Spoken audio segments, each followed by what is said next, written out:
Hello everyone, I am Pankaj और आज हम लोग स्टार्ट करेंगे क्लास 8 के मैथ्स को। ठीक है, तो उससे पहले हम लोग सिलेबस जान लेते हैं कि हमको सिलेबस में क्या क्या है। तो सिलेबस में हम लोग के पास रैशनल नंबर, उसके बाद linear equation in one variable, understanding quadrilaterals, practical geometry, data handling, square and square roots, cubes and cube roots, comparing quantities, algebraic expression and identities, visualizing solid shapes, mensuration, exponents and powers, direct and inverse proportion, factorization, introduction to graph, playing with numbers। ठीक है, तो इसमें से जो हम लोग का first chapter है रैशनल नंबर, हम लोग उससे स्टार्ट करेंगे। ठीक है, तो सबसे पहले हम लोग जान लेते हैं कि रैशनल नंबर्स होते क्या है। ठीक है, तो ऐसे नंबर जिसको आप हमेशा p अपॉन क्यू के फॉर्म में एक्सप्रेस कर सकते हो, मतलब इन फॉर्म ऑफ फ्रैक्शन आप शो कर सकते हो, जहां पर जो q रहेगा उसका वैल्यू हमेशा ग्रेटर देन 0 रहेगा। ठीक है, q का वैल्यू कभी भी 0 के इक्वल नहीं होगा, हमेशा 0 से बड़ा ही होगा। ठीक है, इसे हम लोग बोलते हैं रैशनल नंबर। ठीक है, और रैशनल नंबर में आपके नेचुरल नंबर्स, होल नंबर्स और इंटीजर्स सबके सब आ जाते हैं। ठीक है, तो यहाँ पर एक डायग्राम दिया गया है, यहाँ पर आपको बताया गया कि कैसे एक पूरे के पूरे रैशनल नंबर के अंदर में आपके नेचुरल नंबर्स आ जाते, होल नंबर्स आते, इंटीजर्स आते। ठीक है, तो नेचुरल नंबर्स मतलब वो नंबर्स, काउंटिंग नंबर्स जो आपको 1 से स्टार्ट होंगे और इन्फिनिटी तक चलेंगे। ठीक है, उसके बाद इन्हीं नेचुरल नंबर में अगर आप 0 को ऐड कर दो तो ये क्या बन जाता है, आपके होल नंबर्स। ठीक है, उसके बाद नेक्स्ट की इन्हीं होल नंबर में अगर आप नेगेटिव्स ऑफ नेचुरल नंबर डाल दो, ठीक है, तो ये बन जाता है आपके इंटीजर्स। ठीक है, और उसके बाद इन तीनों को अगर आप कंबाइन कर दो तो ये बन जाएंगे आपके रैशनल नंबर। ठीक है, तो फिर एक बार हम लोग डिफाइन कर देते हैं नेचुरल नंबर्स मतलब सारे के सारे पॉजिटिव इंटीजर्स जो कि आपके 1 से स्टार्ट होंगे और अप टू इन्फिनिटी तक जाएंगे। ठीक है, उसके बाद नेक्स्ट हम लोग बात करते हैं होल नंबर्स की, तो सारे के सारे नेचुरल नंबर्स जिसमें आपका 0 भी इंक्लूड होगा, ठीक है, उन्हें हम लोग बोलेंगे होल नंबर्स। ठीक है, उसके बाद इंटीजर्स में आपके नेगेटिव्स आ जाते हैं नेचुरल नंबर्स के, उसके बाद नेचुरल नंबर्स खुद आएंगे और 0, इन तीनों को मिलाने के बाद जो आपको नंबर्स मिलते हैं उन्हें हम लोग बोलते हैं इंटीजर्स। ठीक है, उसके बाद कुछ प्रॉपर्टीज है जो प्रॉपर्टीज हमें यहाँ पढ़नी है, तो ये प्रॉपर्टीज जो है रैशनल नंबर के लिए अप्लाई होती है। ठीक है, जैसे कि हम लोग जानते हैं कि रैशनल नंबर में आपके सारे के सारे टाइप ऑफ नंबर्स इंक्लूड हो जाते हैं। ठीक है, इसलिए हम लोग एक एक करके इनकी प्रॉपर्टीज को स्टडी करेंगे। ठीक है, सबसे फर्स्ट प्रॉपर्टी है वो है आपका क्लोजर प्रॉपर्टी। ठीक है, तो क्लोजर प्रॉपर्टी आपको बताता है कि अगर आपने कोई भी दो नंबर्स लिए हैं, ठीक है, और दोनों के ऊपर अगर आप कोई पर्टिकुलर ऑपरेशन परफॉर्म कर रहे हो, ठीक है, एडिशन, सब्सट्रैक्शन, मल्टीप्लिकेशन और डिवीजन, तो ऑपरेशन परफॉर्म करने के बाद जो आपको नंबर मिलेगा, ठीक है, उसका टाइप और ऑपरेशन परफॉर्म करने के पहले जो नंबर था उसका टाइप दोनों सेम रहेगा। इसको थोड़ा और डिटेल में हम लोग एग्जांपल के साथ देखते हैं। ठीक है, तो सबसे पहले हम लोगों ने लिया है होल नंबर। ठीक है, अब मान लेते हैं कि p और q दो होल नंबर्स है। अब सबसे पहले हम लोग दोनों का एडिशन परफॉर्म करते हैं, जैसे कि 6 + 0। ठीक है, 6 भी आपका जो है होल नंबर है, 0 भी आपका होल नंबर है, दोनों को आपने ऐड किया, आंसर आया आपका 6। ठीक है, अगेन ये 6 क्या है, आपका होल नंबर। तो आपने जब ऑपरेशन परफॉर्म किया उसके बाद जो नंबर मिला और ऑपरेशन परफॉर्म करने के पहले जो नंबर था, दोनों का जो टाइप था वो सेम था, दोनों यहाँ पे क्या है, होल नंबर। तो इस टाइप से जब भी कोई नंबर शो मतलब प्रॉपर्टी को शो करता है तो इस प्रॉपर्टी को हम लोग क्लोजर प्रॉपर्टी बोलते हैं, और हम लोग बोलते हैं कि numbers are closed under this property. ठीक है, उसके बाद नेक्स्ट हम लोग बात करते हैं सब्सट्रैक्शन की। तो अगेन p और q अगर आपके पास दो होल नंबर्स है, जैसे कि यहाँ पर 8 और 10 आपके पास एग्जाम्पल गिवन है, ठीक है, दोनों का आपने सब्सट्रैक्शन परफॉर्म किया। ठीक है, सब्सट्रैक्शन परफॉर्म करने के बाद आपको मिला -2। 8 आपका होल नंबर है, 10 आपका होल नंबर है, बट -2 आपका होल नंबर नहीं है, वो इंटीजर है। ठीक है, इसलिए यहाँ पर आपका क्लोजर प्रॉपर्टी फॉलो नहीं हो रहा है, और इसलिए हम लोग बोलते हैं कि whole numbers are not closed under subtraction. ठीक है, उसके बाद बात करते हैं हम लोग मल्टीप्लिकेशन की। तो आपने अगेन दो नंबर्स लिए p और q, p का वैल्यू 3 ले लेते हैं, q का वैल्यू 5 ले लेते हैं। ठीक है, आपने दोनों का मल्टीप्लिकेशन परफॉर्म किया, 3 5 से 15 आपका आंसर आया, 3 होल नंबर था, 5 आपका होल नंबर था, दोनों का आंसर जो 15 आया वो भी आपका होल नंबर ही है। इसीलिए हम लोग क्या बोलेंगे कि जो होल नंबर्स है आर क्लोज्ड अंडर मल्टीप्लिकेशन। ठीक है, उसके बाद नेक्स्ट हम लोग बात करते हैं डिवीजन की। ठीक है, तो डिवीजन में आपने अगेन p और q दो होल नंबर्स लिए, दोनों का आपने डिवीजन परफॉर्म किया, 3 ÷ 4, आंसर आया आपका फ्रैक्शन में 3/5, ठीक है। तो इस टाइप का जो नंबर होता है इसको हम लोग बोलते हैं रैशनल नंबर। इसीलिए जो आपका होल नंबर रहेगा वो डिवीजन के अंडर में क्लोज नहीं रहेगा, ठीक है। तो अगर आप एडिशन परफॉर्म करोगे तो होल नंबर क्लोज्ड है, सब्सट्रैक्शन परफॉर्म करोगे तो होल नंबर क्लोज नहीं है, ठीक है। मल्टीप्लिकेशन परफॉर्म करोगे अगेन आपके होल नंबर क्लोज है, डिवीजन परफॉर्म करोगे आप तो अगेन आपके होल नंबर क्लोज नहीं है, ठीक है। उसके बाद नेक्स्ट हम लोग बात करते हैं इंटीजर्स की। तो अगेन आपने p और q दो इंटीजर्स लिए, ठीक है। दोनों का आपने एडिशन परफॉर्म किया। -3 एक इंटीजर है, +2 एक इंटीजर है, दोनों का एडिशन -3 + 2 आंसर है आपका -1, जो कि फिर से आपका क्या है, इंटीजर है। इसलिए हम लोग बोलेंगे कि integers are closed under addition, ठीक है। उसके बाद बात करते हैं हम लोग सब्सट्रैक्शन की। अगेन p आपने एक इंटीजर लिया, q आपने एक इंटीजर लिया, दोनों का आपने सब्सट्रैक्शन परफॉर्म किया। 5 एक इंटीजर है, 7 एक इंटीजर है, दोनों का आपने सब्सट्रैक्शन परफॉर्म किया। 5 - 7 आंसर है आपका -2, जो कि आपका अगेन एक इंटीजर है। इसलिए हम लोग क्या बोलेंगे कि again integers are closed under subtraction, ठीक है। नेक्स्ट हम लोग बात करते हैं मल्टीप्लिकेशन की।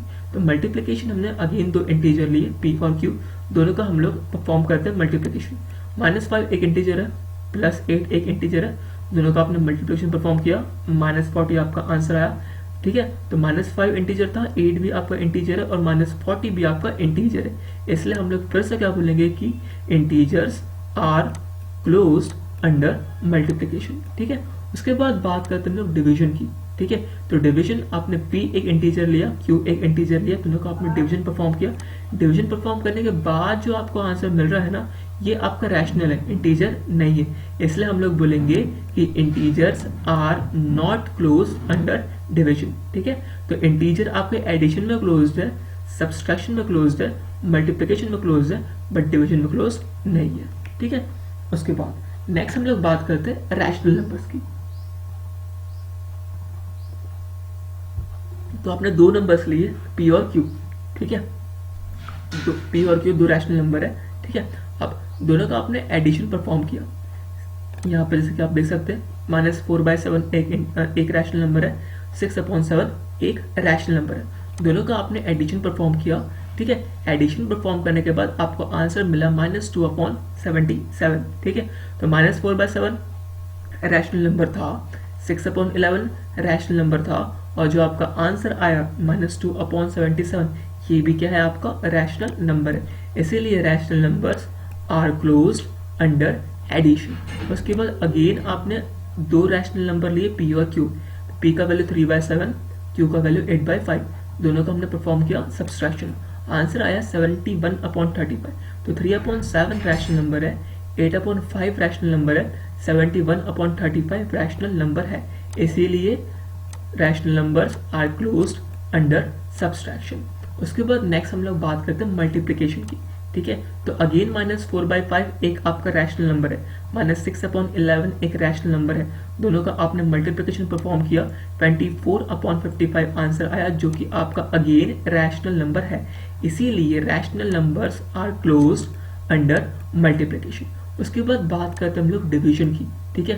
तो p और q दो आपके रैशनल नंबर है। ध्यान रखिए कि आपका जो जीरो होता है वो भी एक टाइप का रैशनल नंबर ही है, क्योंकि आप जीरो को शो कर सकते हो एज 0/1, 0/2, 0/3, जो कि p/q का फॉर्म है, ठीक है। इसलिए आपका जीरो भी रैशनल नंबर होता है।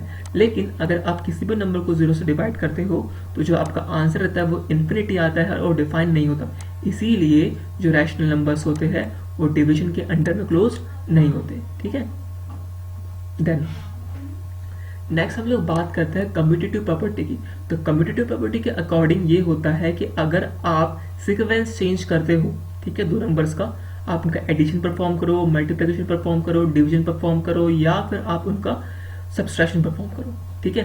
परफॉर्म करने के बाद अगर आप उनका सीक्वेंस चेंज करते हो तो आंसर चेंज होगा या नहीं होगा वो हमें बताएगा कम्यूटेटिव प्रॉपर्टी। तो एग्जांपल लेते हैं हम लोग, शुरुआत करते हैं होल नंबर से। तो p और q आपके पास दो होल नंबर है, जैसे कि 3 आपका होल नंबर है, 2 आपका होल नंबर है, दोनों का आपने एडिशन परफॉर्म किया। पहले 3 लिखा है आपने, फिर बाद में 2 लिखा है। 3 + 2 आपका आंसर आया 5। अगेन आपने सीक्वेंस चेंज किया, सीक्वेंस रिवर्स किया। अब 2 को आपने पहले लिखा, 3 को आपने बाद में लिखा। 2 + 3 कितना आ गया आपका, अगेन 5। इसीलिए जो आपके होल नंबर्स होते हैं वो कम्यूटेटिव होते हैं अंडर एडिशन, ठीक है, क्योंकि सीक्वेंस चेंज करने के बाद भी आपका आंसर सेम रहता है। सिमिलरली जब आप बात करोगे मल्टीप्लिकेशन की, ठीक है, जैसे यहाँ पर 3 इंटू 5, 5 इंटू 3, दोनों ही केस में आपका आंसर सेम आ रहा है। सिक्वेंस आपने चेंज किया तब भी आपका आंसर जो है वो उतना ही आया। इसलिए हम लोग अगेन कहते हैं कि जो आपके होल नंबर्स है, जब उनके ऊपर आप मल्टीप्लिकेशन परफॉर्म करते हो तो वो कम्यूटेटिव प्रॉपर्टी को फॉलो करते हैं। लेकिन जब आप सब्सट्रैक्शन और डिवीजन परफॉर्म करोगे होल नंबर्स का, तो उस टाइम पे आपका जो है कम्यूटेटिव प्रॉपर्टी फॉलो नहीं होता, क्योंकि p माइनस क्यू और q माइनस p हमेशा सेम नहीं होंगे। मतलब 8 माइनस 10 का आंसर आपका -2 आता है और 10 माइनस 8 का आंसर आपका 2 आता है। एक केस में आपका आंसर -2 आ रहा है, एक केस में आपका आंसर +2 आ रहा है, दोनों आंसर सेम नहीं है, इसीलिए कम्यूटेटिव प्रॉपर्टी फॉलो नहीं होगा, ठीक है। सिमिलरली अगर आप 3 को डिवाइड करते हो 5 से और 5 को डिवाइड करते हो आप 3 से, अगेन आपके आंसर जो रहेंगे दोनों ही केस में अलग अलग आएंगे। सीक्वेंस चेंज करने पर आंसर सेम नहीं आ रहा है, इसलिए हम लोग बोलेंगे अगेन की जो कम्यूटेटिव प्रॉपर्टी है वो डिवीजन ऑफ होल नंबर्स में फॉलो नहीं होता, ठीक है। उसके बाद नेक्स्ट हम लोग बात करते हैं इंटीजर्स की। आपने दो इंटीजर्स लिए, दोनों इंटीजर्स का आपने एडिशन परफॉर्म किया, ठीक है। अब दोनों का एडिशन परफॉर्म किया, सीक्वेंस चेंज किया, उसके बाद भी आपको आंसर क्या मिलेगा, सेम मिलेगा। एग्जाम्पल के तौर पर 7 और 5 आपने दो इंटीजर ले लिए, ठीक है। 7 + 5 आपका आंसर आ गया 12, ठीक है। उसके बाद आपने 5 + 7 किया, अगेन आपका आंसर सेम आया। इसीलिए जो एडिशन में आपके इंटीजर्स है वो क्या कर रहे हैं, कम्यूटेटिव प्रॉपर्टी को फॉलो कर रहे हैं, ठीक है। सिमिलरली जब आप बात करोगे मल्टीप्लिकेशन की, ठीक है, -5 एक इंटीजर है, +1 8 इंटीजर है। -5 × 8 होता है आपका 40 और 8 × -5 होता है आप सॉरी -5 × 8 होता है आपका -40 और 8 × -5 भी आपका आंसर आता है -40। दोनों ही केस में सीक्वेंस चेंज करने के बावजूद आपके आंसर सेम आ रहे हैं, इसलिए हम लोग बोलेंगे कि इंटीजर्स क्या कर रहे हैं, आपका इस प्रॉपर्टी को फॉलो कर रहे हैं, मतलब कम्यूटेटिव प्रॉपर्टी को फॉलो कर रहे हैं। लेकिन अगेन आप अगर सब्सट्रैक्शन और डिवीजन की बात करो तो यहाँ पर अगेन आपके इंटीजर्स जो है वो आपका कम्यूटेटिव प्रॉपर्टी को फॉलो नहीं करेंगे, क्योंकि जैसे ही आप सीक्वेंस चेंज करोगे आपके आंसर अलग आना स्टार्ट हो जाएंगे, ठीक है। तो इसीलिए आपके इंटीजर्स एडिशन और मल्टीप्लिकेशन में कम्यूटेटिव प्रॉपर्टी फॉलो करेंगे, बट सब्सट्रैक्शन और डिवीजन में आपका कम्यूटेटिव प्रॉपर्टी फॉलो नहीं करेंगे, ठीक है। देन हम लोग बात करते हैं रैशनल नंबर्स की, ठीक है। अगेन आपने p और q दो रैशनल नंबर लिए। यहाँ पर एग्जांपल के तौर पर -4/7 एक रैशनल नंबर है, 6/11 एक रैशनल नंबर है। पहले आपने -4/7 + 6/11 निकाला, उसके बाद आपने 6/11 प्लस -4/7 निकाला। दोनों ही केस में आपका आंसर क्या आया, सेम आया। इसीलिए अगेन रैशनल नंबर्स आपकी कम्यूटेटिव प्रॉपर्टी को फॉलो कर रहे हैं, ठीक है। लेकिन जब आप बात करोगे मल्टीप्लिकेशन की, ठीक है, तो मल्टीप्लिकेशन में अगेन जो आपके रैशनल नंबर है वो फिर से क्या करेंगे, आपके कम्यूटेटिव प्रॉपर्टी को फॉलो करेंगे। मतलब आप सीक्वेंस अगर चेंज करोगे तब भी आपके आंसर क्या आएंगे, सेम आएंगे। लेकिन जब आप सब्सट्रैक्शन और डिवीजन में सेम चीज करोगे, सीक्वेंस को आप रिवर्स करोगे, तो उस केस में आपके आंसर हर बार क्या मिलेंगे, आपको अलग अलग मिलेंगे।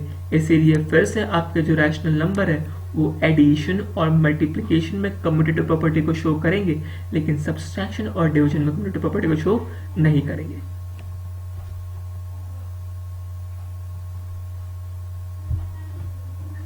नेक्स्ट हम लोग अब बात करेंगे एसोसिएटिव प्रॉपर्टी की। तो एसोसिएटिव प्रॉपर्टी का मीनिंग है कि अगर आप ग्रुपिंग ऑफ नंबर्स, ठीक है, ग्रुपिंग ऑफ नंबर्स को अगर आप चेंज करते हो, ठीक है, उसके बाद जो है आपका जो रिजल्ट है उस पर किसी भी टाइप का इफेक्ट पड़ेगा या नहीं पड़ेगा, वो हमें बताएगा एसोसिएटिव प्रॉपर्टी। फॉर एग्जांपल के तौर पर यहाँ पर हम लोग तीन, पहले शुरुआत करते हम लोग होल नंबर से। हमने 3 होल नंबर लिया, 3, 2, 5। फर्स्ट केस में मैंने 3 को अलग रखा, 2 और 5 को एक ग्रुप में डाला, ठीक है। तो 2 + 5 आ गया आपका कितना, 7। उसके बाद 3 ऐड किया, आंसर 10 आया, ठीक है। सेकेंड केस में मैं क्या करूंगा, अब 3 और 2 का ग्रुप बनाऊंगा, उनका एडिशन पहले परफॉर्म करूंगा। 3 + 2 आ गया 5, उसके बाद जो लास्ट का 5 है उसको लास्ट में ऐड करूंगा। अगेन 5 + 5 कितना हो जाएगा, मेरा आंसर 10। तो इस हिसाब से क्या हुआ कि होल नंबर्स जो है वो एसोसिएटिव प्रॉपर्टी को शो कर रहे। मतलब अगर आप ग्रुप को चेंज कर भी रहे हो तब भी आपका आंसर क्या आ रहा है, सेम आ रहा है। अगेन मल्टीप्लिकेशन में क्या होगा, ग्रुप को आपने चेंज किया, 5 × 2 का मल्टीप्लिकेशन पहले परफॉर्म किया, 5 × 2 = 10 आया। उसके बाद आपने 3 से मल्टीप्लिकेशन किया तो 10 × 3 कितना हो गया आपका 30। ठीक है। सेकेंड केस में आपने क्या किया कि 3 और 5 का अलग ग्रुप बना, 3 5 से 15 किया, 15 2 से आपने फिर 30 किया, अगेन आपका आंसर क्या आया, सेम आया। इसलिए मल्टीप्लिकेशन में आपके होल नंबर्स क्या कर रहे, एसोसिएटिव प्रॉपर्टी को फॉलो कर रहे। लेकिन अगेन जब आप सब्सट्रैक्शन और डिवीजन परफॉर्म करोगे, मतलब ग्रुप को अगर आप चेंज करोगे, तो आपके आंसर फिर से क्या आएंगे, अलग अलग आएंगे। ठीक है, तो इसीलिए हम लोग फिर से क्या बोलेंगे कि जो होल नंबर्स है वो एडिशन और मल्टीप्लिकेशन में एसोसिएटिव प्रॉपर्टी को फॉलो कर रहे हैं, बट सब्सट्रैक्शन और डिवीजन में एसोसिएटिव प्रॉपर्टी को फॉलो नहीं कर रहे। ठीक है, अब नेक्स्ट हम लोग बात करते हैं इंटीजर्स की। क्या इंटीजर्स हमारे एसोसिएटिव प्रॉपर्टी को शो कर रहे हैं? तो फर्स्ट केस है हम लोगों का एडिशन। ठीक है, एडिशन में मैंने क्या किया, 3 इंटीजर्स लिया। ठीक है, -6, -4, -5। ठीक है, पहले मैंने ग्रुप इस तरीके से बना, बाद में ग्रुप मैंने इस तरीके से बनाया। पहले केस में मैंने क्या किया, -4 और -5 का एक ग्रुप रखा, 6 को अलग रखा। दूसरे केस में मैंने क्या किया, -6 और -4 का एक ग्रुप बनाया, 5 को अलग रखा। अगेन दोनों को सॉल्व किया मैंने, आंसर मेरा क्या आया, दोनों केस में सेम आया। अगेन जब मैं बात करूंगा मल्टीप्लिकेशन की, ठीक है, फिर से मैंने -4 को अलग रखा, -8 -5 का एक ग्रुप बनाया। सेकेंड केस में मैं क्या किया, -4 और -8 का ग्रुप बनाया, -5 को अलग कर दिया। फिर से मैंने सॉल्व किया, आंसर मुझे क्या मिला, दोनों केस में सेम मिला। इसलिए फिर से जो इंटीजर्स है आपके, वो एडिशन और मल्टीप्लिकेशन में एसोसिएटिव प्रॉपर्टी को फॉलो कर रहे हैं। लेकिन अगेन जब हम लोग सब्सट्रैक्शन और डिवीजन परफॉर्म करेंगे, यहाँ पर आपके आंसर क्या आएंगे, अलग आएंगे। इसीलिए सब्सट्रैक्शन और डिवीजन में इंटीजर्स एसोसिएटिव प्रॉपर्टी को शो नहीं करेंगे। चाहो तो आप इन क्वेश्चंस को सॉल्व करके देख सकते हो, आपको आंसर जो है सब्सट्रैक्शन में अलग मिलेंगे, डिवीजन में भी अलग मिलेंगे, लेकिन एडिशन और मल्टीप्लिकेशन में आपको क्या मिलेंगे, सेम मिलेंगे। ठीक है, अब बात करते हैं हम लोग रैशनल नंबर्स के लिए। तो रैशनल नंबर्स के लिए हम लोग अगर एसोसिएटिव प्रॉपर्टी को देखते हैं, ठीक है, तो यहाँ पे देखिए -1/2 एक रैशनल नंबर है, 3/7 एक रैशनल नंबर है, -4/3 एक रैशनल नंबर है। पहले केस में क्या किया गया है, -1/2 को अलग रखा गया है, 3/7 और -4/3 इनको सेम ग्रुप में डाला गया है। दूसरे केस में क्या किया गया, -1/2 और 3/7 दोनों को सेम ग्रुप में डाला, -4/3 को अलग रख दिया। अब इन्हें आप सॉल्व करिए, सॉल्व करने के बाद आपको देखिए, आपको मिलेगा कि दोनों ही केस में जो आंसर है वो कितना आ रहा है आपका, 17/42। मतलब दोनों ही केस में आंसर क्या आ रहा है आपका, सेम आ रहा है। इसलिए under addition rational number are associative. ठीक है, सिमिलरली जब बात करोगे आप मल्टीप्लिकेशन की, तो अगेन 2/3 एक आपका रैशनल नंबर है, -6/7 एक रैशनल नंबर है, 4/5 एक रैशनल नंबर है। पहले केस में 2/3 अलग, -6/7 4/5 एक ग्रुप में। ठीक है, दूसरे केस में 2/3 और -6/7 एक ग्रुप में, 4/5 अलग। ठीक है, इस ब्रैकेट को पहले मैं सॉल्व करूंगा, -24/35 आएगा। 2/3 को मैं बाद में मल्टीप्लाई करूंगा। ठीक है, आंसर आएगा -48/105। इस केस में मैं क्या करूंगा, -2/3 और 6/7 को पहले जो है मैं सॉल्व करूंगा, आंसर आएगा आपका -12/21। ठीक है, उसके बाद 4/5 को मैं लास्ट में मल्टीप्लाई करूंगा, लेकिन स्टिल मेरा आंसर कितना आएगा, -48/105, जो कि सेम है। इसलिए under multiplication rational numbers are associative. लेकिन हमेशा की तरह जब आप सब्सट्रैक्शन और डिवीजन परफॉर्म करोगे, फिर से जो आपके आंसर आएंगे वो क्या रहेंगे, अलग अलग। ठीक है, दोनों केस में आपका आंसर सेम नहीं आएंगे, इसीलिए रैशनल नंबर्स आपके एसोसिएटिव नहीं है। ठीक है, तो आप लोगों का टास्क रहेगा कि आप ये जो ब्रैकेट वाले क्वेश्चन है इनको आप सॉल्व करके चेक करो कि क्या रियल में आपका आंसर सेम आ रहा है या फिर नहीं आ रहा है। ठीक है, अब नेक्स्ट हम लोग बात करते हैं कि इंपॉर्टेंस क्या है जीरो का, या फिर जीरो का रोल क्या है। तो जीरो को हम लोग बोलते हैं एडिटिव आइडेंटिटी। रीजन इसलिए क्योंकि अगर आप जीरो को किसी भी नंबर में ऐड करते हो, ठीक है, जीरो को अगर आप किसी भी नंबर में ऐड करते हो तो आपका आंसर जो रहेगा हमेशा सेम रहेगा। ठीक है, फॉर एग्जाम्पल 2 + 0 आंसर क्या था आपका, हमेशा 2। ठीक है, वैसे 5 + 0 आंसर क्या आएगा आपका, 5। उसके बाद 2/5 + 0 आंसर कितना आएगा, 2/5। ठीक है, -2 + 0 आंसर अगेन कितना आएगा आपका, -2। ठीक है। तो 0 को आप किसी भी नंबर में ऐड करो, आपको अगेन क्या मिलेगा, वो नंबर खुद मिलेगा, ठीक है, आपको सेम नंबर वापस मिलेगा।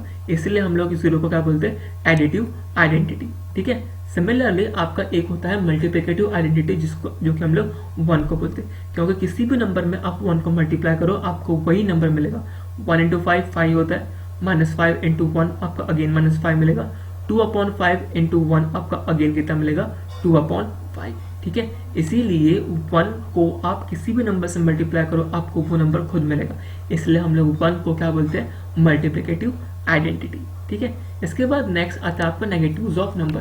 नेगेटिव ऑफ नंबर के लिए एक अलग से वर्ड है, इसको हम लोग बोलते हैं एडिटिव इनवर्स। तो किसी भी नंबर का अगर मुझे एडिटिव इनवर्स निकालना है, ठीक है, तो सिंपल मैं क्या करूंगा, उसका साइन चेंज करूंगा। फॉर एग्जाम्पल के तौर पर अगर मुझे +5 का एडिटिव इनवर्स निकालना है तो मैं क्या करूंगा, इसका साइन चेंज कर दूंगा और इसको मैं क्या लिखूंगा, -5। तो +5 का जो एडिटिव इनवर्स रहेगा वो कितना रहेगा, -5। सिमिलरली -6 का अगर मुझे एडिटिव इनवर्स निकालना है तो मैं क्या करूंगा, -6 का साइन चेंज कर दूंगा। तो -6 का साइन चेंज करने के बाद जो आंसर है कितना रहेगा, +6। तो +6 is the additive inverse of -6, ठीक है। उसके बाद अगर आप, जैसे कि हम लोगों ने यहाँ पर देखा था एडिटिव इनवर्स, अगर आप नंबर और उसके एडिटिव इनवर्स दोनों को ऐड करोगे तो हर बार आपको जो आंसर मिलेगा वो कितना रहेगा, 0 रहेगा, ठीक है। उसके बाद नेक्स्ट हम लोग बात करते हैं मल्टीप्लिकेटिव इनवर्स की या फिर रेसिप्रोकल की, ठीक है। तो मल्टीप्लिकेटिव इनवर्स या फिर रेसिप्रोकल का सिंपल मीनिंग होता है कि आप उसे वंस आपका जो भी नंबर है, ठीक है, उस इसके बाद आता है आपका मल्टीप्लिकेटिव इनवर्स या फिर रेसिप्रोकल। तो अगर आपको मल्टीप्लिकेटिव इनवर्स या रेसिप्रोकल निकालना हो तो सिंपल क्या करो, आपको जिस नंबर का भी मल्टीप्लिकेटिव इनवर्स या रेसिप्रोकल निकालना है उस नंबर को आप 1 से डिवाइड कर दो। फॉर एग्जाम्पल के तौर पर जो 5 रहेगा उसका मल्टीप्लिकेटिव इनवर्स होगा 1/5, ठीक है। उसके बाद -6 का जो मल्टीप्लिकेटिव इनवर्स होगा कितना होगा, -1/6, ठीक है। 6/5 का रेसिप्रोकल या मल्टीप्लिकेटिव इनवर्स होगा 5/4। 10/11 का जो रेसिप्रोकल या मल्टीप्लिकेटिव इनवर्स होगा वो होगा 11/10, ठीक है। हमको सिंपल क्या करना है, ऊपर वाला नंबर नीचे और नीचे वाला नंबर को हमें क्या लिखना है, ऊपर लिखना है, ठीक है। तो इस टाइप से आप रेसिप्रोकल या मल्टीप्लिकेटिव इनवर्स निकाल सकते हो। तो अगर आप नंबर और उसके मल्टीप्लिकेटिव इनवर्स दोनों का अगर आप मल्टीप्लिकेशन परफॉर्म करोगे तो आंसर आपको कितना मिलेगा, 1 मिलेगा, ठीक है। अब नेक्स्ट हम लोग बात करते हैं distributivity of multiplication over addition and subtraction, ठीक है। तो इसका मतलब क्या होता है कि अगर आपने 3 रैशनल नंबर्स लिए हैं P, Q, R, ठीक है, और जो आपका P है उसको आपने अलग रखा है और Q और R का आपने एक ग्रुप बनाया, तो जो यहाँ पर आपने Q और R का एडिशन परफॉर्म किया है ना, इसके ऊपर आप P को इक्वली डिस्ट्रीब्यूट कर सकते हो। सिमिलरली अगर आपने Q और R का डिफरेंस लिया है और ब्रैकेट के बाहर आपने अगर P रखा है तो इस P को आप इक्वली डिस्ट्रीब्यूट कर सकते हो over Q and over R। तो P का मल्टीप्लिकेशन यहाँ Q से भी होगा, तो P इंटू Q होगा PQ, बीच में एडिशन का साइन, और इस P का मल्टीप्लिकेशन R से भी होगा, तो कितना आ जाएगा, P into R। Similarly P into Q minus P into क्या आ जाएगा, R आ जाएगा, ठीक है। तो हमको यहाँ पर डिस्ट्रीब्यूटिव प्रॉपर्टी को चेक करना है 3 रैशनल नंबर के ऊपर में, ठीक है। हम लोग का 3 रैशनल नंबर है 4/7, -2/3 और 1/2, ठीक है। तो ये रहा आपका एग्जाम्पल में फर्स्ट केस में उन्होंने क्या किया, -2/3 और 1/2 दोनों को हमने एक ग्रुप में रखा, ठीक है, और 4/7 को हमने ग्रुप के बाहर रखा। अब इस 4/7 का मल्टीप्लिकेशन -2/3 से भी होगा और इस 4/7 का मल्टीप्लिकेशन -1/2 से भी होगा, ठीक है। तो हम लोग इस बॉक्स को पहले सॉल्व करेंगे और उसके बाद हम लोग इस बॉक्स को सॉल्व करेंगे और चेक करेंगे कि इस बॉक्स का आंसर और इस बॉक्स का आंसर सेम आता है क्या, ठीक है। तो पहले हमने फर्स्ट वाले बॉक्स को उठाया, 4/7 का मल्टीप्लिकेशन जो है ये मतलब 4/7 जो है -2/3 और 1/2 इन दोनों के ऊपर में डिस्ट्रीब्यूट होगा। तो पहले हम लोग क्या कर लेंगे कि अंदर वाला ब्रैकेट सॉल्व कर लेंगे, ठीक है। तो -2/3 -1/2 एलसीएम लिए हम लोगों ने 6, ठीक है। तो ये कितना आ गया आपका, -4 -3/6। तो -4 -3 कितना हो गया -7 अपॉन का 6। अब 7 4 आपका कितना हो गया 28, ठीक है। और नीचे में कितना आपका 7 इंटू 6। अब इनको सॉल्व करोगे तो आपका जो आंसर मिलेगा आपको कितना मिलेगा -2/3, ठीक है। तो ये तो हुआ आपका फर्स्ट वाला केस, ठीक है। अब हम लोग लेते हैं सेकेंड वाला केस। तो सेकेंड वाले केस में हम लोग ने क्या किया है, 4/7 का मल्टीप्लिकेशन -2/3 से भी किया, बीच में आपका माइनस का साइन, फिर 4/7 का मल्टीप्लिकेशन 1/2 से भी किया, ठीक है। तो अब 4 इंटू 2 हो गया -8, 7 3 हो गया 21, बीच में माइनस का साइन, 4 इंटू 1 7 2 40। फिर से हमने एलसीएम लिया यहाँ पर, इसको सॉल्व किया, आंसर हम लोग का फिर से कितना आया -2/3। तो इससे ये चीज प्रूफ होती है कि अगर आप लोग ओवर एडिशन या ओवर सब्सट्रैक्शन अगर किसी भी रैशनल नंबर को डिस्ट्रीब्यूट करते हो तो दोनों ही केस में आपको आंसर क्या मिलेगा, सेम मिलेगा। मतलब ये रहा हमारा रिजल्ट, 4/7 का जो डिस्ट्रीब्यूशन है वो ओवर सब्सट्रैक्शन हुआ है, ठीक है। तो आंसर जो आया आपका क्या आया, सेम आया, ठीक है। तो इसको भी आप सॉल्व करके देख सकते हो। अब नेक्स्ट है आपका representation of rational numbers on the number line.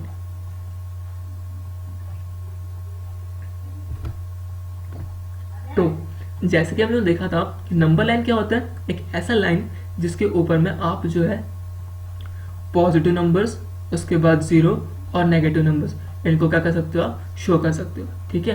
तो ये जो पॉजिटिव वाला पार्ट है इसको हम लोग बोलते हैं नेचुरल नंबर्स, अलोंग विथ 0 क्या बन जाता है आपका होल नंबर, और जब इसमें आपके नेगेटिव्स भी इंक्लूड हो जाते हैं तो कंप्लीट क्या बन जाता है आपका इंटीजर्स, ठीक है। तो जिस टाइप से आप नेचुरल नंबर्स, होल नंबर्स और इंटीजर्स इनको नंबर लाइन पर शो कर सकते हो, सेम टाइप से आप जो रैशनल नंबर है इसको भी नंबर लाइन पर शो कर सकते हो, ठीक है। लेकिन उसके लिए हम लोग पहले सीख लेंगे कि हम लोग कैसे दो दिए हुए नंबर्स के बीच में रैशनल नंबर निकाल सकते। तो उसके लिए मैंने डिस्क्रिप्शन में एक लिंक पुट किया है, उस लिंक पे आप जाइए और वहां से आप इस वीडियो, मैंने एक वीडियो बनाया है जिसके ऊपर जिसमें बताया गया है कि कैसे हम लोग दो नंबर्स के बीच में रैशनल नंबर्स निकाल सकते हैं, ठीक है। इस पर बेस एक्सरसाइज जो रहेंगी वो हम लोग नेक्स्ट लेक्चर में देखेंगे, ठीक है।